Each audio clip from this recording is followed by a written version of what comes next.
મહેસાણા જિલ્લામાં કડી વિધાનસભા પેટાચૂંટણી વિશે ચર્ચા શરૂ થઈ છે ત્યારે કલોલ પૂર્વ ધારાસભ્ય બળદેવજી ઠાકોરે નિવેદન આપ્યું હતું। તેઓએ જણાવ્યું કે ભાજપના લોકો એવું કહેતા હોય કે અમે દાદાગીરી કરીશું તો અમે શું ઘરમાં બેસી રહીશું। ઉપરાંત જણાવ્યું કે તે જેવી ભાષામાં વાત કરશે તેવો જવાબ આપશે। તેની સાથે કહ્યું કે મુસ્લિમ વિસ્તારોને વિકાસ થયો નથી। કડીમાં કોઈ કોંગ્રેસના કાર્યકરને દબાવવાનો પ્રયાસ કરશે તો તેમની ખુલ્લી ચેલેન્જ છે તેમ પણ જણાવ્યું હતું। અમે જે કદાચ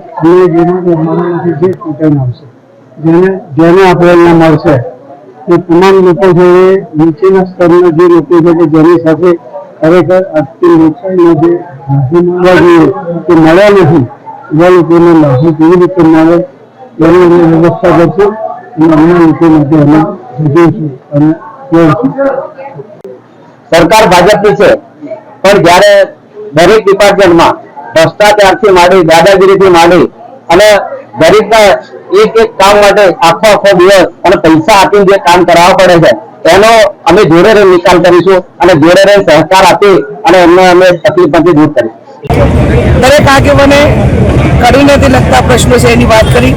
ખાસ કરીને કોંગ્રેસ પાર્ટી અત્યારે વિરોધ પક્ષમાં છે તો ભારતીય જનતા પાર્ટીનો ભ્રષ્ટાચાર હોય, પોલીસની દાદાગીરી હોય, અસામાજિક તત્વોનો ત્રાસ હોય અને જે એક વહીવટ કરતા હોય લોકો માટે લોકોના હિતમાં કરવું પડે એ નથી કરતા। વિરોધ પક્ષ તરીકે આ તમામ જે એ લોકોની જે બદલીઓ છે એ સરકાર સુધી પહોંચાડીને વિધાનસભાનું ફ્લોર હોય, લોકસભાનું ફ્લોર હોય અને એનાથી પણ ન પતે તો ક્યાંક જ્યુડિશિયલી રીતે એનો ઓથ લઈને પણ દેશના અને કડીના લોકોને ક્યાંક ને ક્યાંક ન્યાય મળે એ માટેના પ્રયત્નો કોંગ્રેસ પાર્ટીના ભૂતકાળમાં રહ્યા છે।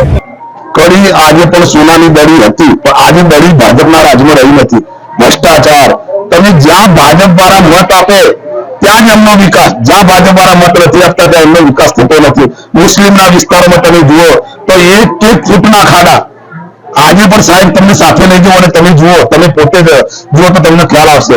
અમે એટલો વિશ્વાસ, આત્મવિશ્વાસ છે કે જો ફરીથી કડીની અંદર જો અમે ચૂંટાઈશું તો સોનાની દડી અને એ સોનાની દડી અને સોનાની કડી ગુજરાતથી માંડીને શેખ લોકસભા સુધી અમે લઈ જઈશું અને લોકોના નીચે જે લોકો નાના માણસોના કામ થતા નથી એ લોકોના કામ કરીશું। ખેડૂતોના પ્રશ્નોને સોલ્વ કરીશું। ખેડૂતોને સક્ષમ ભાવ મળતા નથી, માર્ગ મકાન વ્યવસ્થાઓ નથી, એ બધાને અમે ફરીથી એક નવા વિકાસથી નવી કડી ઊભી કરીશું એવો અમને આત્મવિશ્વાસ છે।